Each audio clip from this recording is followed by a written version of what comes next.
Okay guys, today is payday. Payslip. Okay, sahod reveal.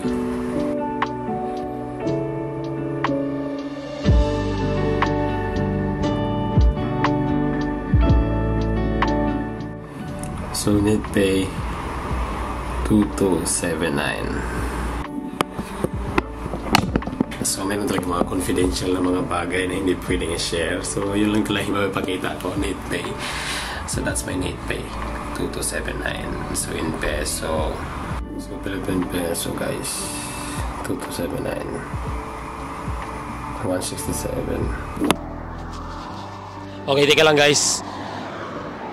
Siguro tingin nyo ang yaman ko na ngayon, no? Kasi nga ang laki ng sahod pero mayroong expenses. So pag-usapan natin yan. Okay, yung una is bahay. So yung bahay na titirahan ko guys is 265 pounds each. So 5 kami dun sa bahay, and then bawat isa sa amin is nagbabayad ng 265 60 pound each. Sumunod is oil. So yung heating oil, so dito kasi malamig, di ba? So kailangan mo nang mainit yung bahay nyo. So gumagamit kami ng heating oil, and each of us nagbabayad kami ng 50 pounds. So yun yung pangalawang expenses. Pangatlo is yung kuryente. Kuryente is minsan talaga nasa 100 pounds mahigit yung binabayaran namin doon, and then hati-hati kami 5. So na most of the time nasa mga 20 pounds each. Yung sasakyan, ito sasakyan ko, so sa akin lang to, and then I pay insurance every month, 130 pounds every month, and then diesel budget ko every month is 80 pounds, and then my allowance, yung grocery ganon, is nasa mga 250 per month. Most of the time 200 talaga, pero most of the time then 250. And then last na expenses ko is yung gym. So I prioritize health. I pay 20 pounds per month sa gym kasi sabi nga, di ba, health is wealth. So kung milyonaryo ka nga, may sakit ka naman, wala din.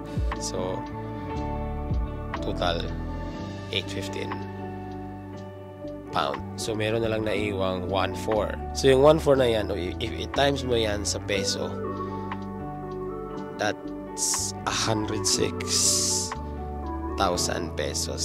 106,000 pesos. Hindi kaya sa Pinas to. So malaki pa rin. So it really depends sa expenses mo kung magkano yung masisave mo. So for me, save ko is 106,000. And by the way, panggabi ako.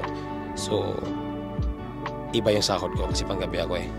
So yan yung expenses ko, yan yung natitira sa sahod ko panggabi, 2279 per month. Tingin mo pwede na? Sa akin pwede na talaga. So if meron kang kakilala na gustong mag-apply din dito, then i-share mo yung video sa kanila. And then ngayon din, kaya ginawa ko yung video na ito kasi yung agency namin hiring sila. So punta kayo sa Facebook page, and then i-type nyo doon Caves Manpower. So makikilala nyo si Ma'am Reyna doon. Shoutout kay Ma'am Reyna kasi siya yung nagpa-process ng mga nag-a-apply ngayon. And then hiring sila pa Ireland and United Kingdom. So meron pa isang agency which is yung FMW.